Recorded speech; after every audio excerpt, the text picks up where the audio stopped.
আপনার উপর অত্যাচারী শাসক বসানো, এটা কিন্তু আপনি ডিজার্ভ করছেন দেখে আল্লাহ বসাইছেন। একটা হাদিস আমি প্রায় বলি যে এমন কোন সময় আসবে না যে মানুষ ওজনে কম দিবে অথচ আল্লাহ তাদের উপরে অত্যাচারী শাসক বসাবেন না। বাংলাদেশে এভরি আদার পার্সন ওজনে কম দিয়ে থাকে, এভরি আদার পার্সন। আমরা একবার রমাদানে, আমাদের সবুজ উদ্যোগ বলে একটা আছে আপনারা জানেন, রমাদানে আমরা কি করলাম, আমাদের তখনকার যে মামুন ছিল, আচ্ছা একটা ছোট্ট কথা বলে নেই, অনেকের অস্বস্তি থাকতে পারে, আজান পড়লে কথা বন্ধ করতে হয়, এটা সঠিক না। আমি এটা পড়াশোনা করছি। ওমর রাদিয়াল্লাহু আনহু মসজিদে আসছেন, তখনকার ছিল সিস্টেম ছিল খলিফা মসজিদে, সেন্ট্রাল মসজিদে আসলে উনি বলতেন আজান দিতে, মানে খলিফা আসলে আজান হবে, কারণ উনি তো প্রেয়ার লিড করবেন। তো আয়েশা বলছেন আজান দাও, সাহাবীরা গুচ্ছ গুচ্ছ হয়ে বসে গল্প করতেছিলেন, কেউ গল্প থামান নাই। এটা তো আমি পড়াশোনা করছি এটা নিয়ে। আর এইটা তো দিনের কাজ, আমরা তো দিনের হালাকা করতেছি, এটা আরো ইম্পর্টেন্ট, বুঝছেন না? প্রায়োরিটির ব্যাপার আছে। এই আবুল কালাম আজাদের কথা বললাম না, উনি আমাদের ওই বাসায় হালাকা করতেন, তো উনি তো মেয়েদেরই করতেন। আমাদের দেশে মেয়েরা কি করে, একটু নড়ে চড়ে বসে, কিন্তু আজান পড়লে একটু মানে এমনি মাথায় কাপড় আছে, সবাই পর্দায় আছে, তারপর একটু নড়ে চড়ে পর্দাটা ঠিকঠাক করে।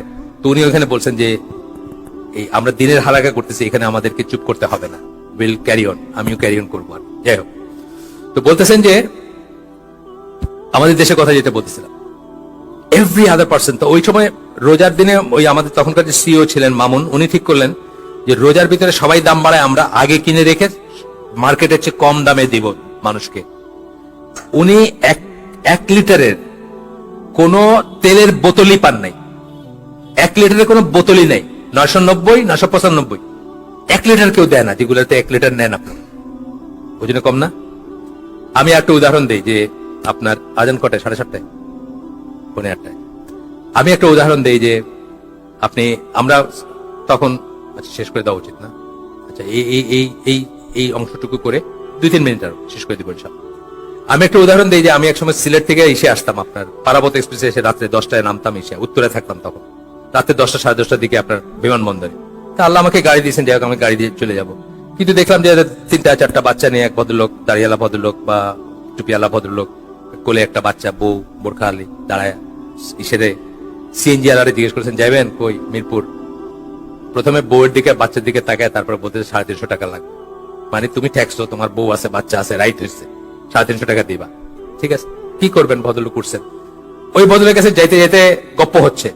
এখন সিএনজি ড্রাইভার বলছে ডাক্তার গুলা কি কষাই হয়েছে, একটা টেস্ট দিলে চলে, আমার 5টা টেস্ট দেওয়াইছে। ও বুঝতেছে না যে ওজনে কম দেওয়ার 2টা ব্যাপার হয়, 100 টাকার জন্য আপনি 100 টাকার জিনিস না দিয়ে 90 টাকার জিনিস দিলেন, অথবা 100 টাকার জিনিস দিয়ে 110 টাকা দিলেন, একই কথা না? দুইটাই তো ওজনে কম দেওয়া।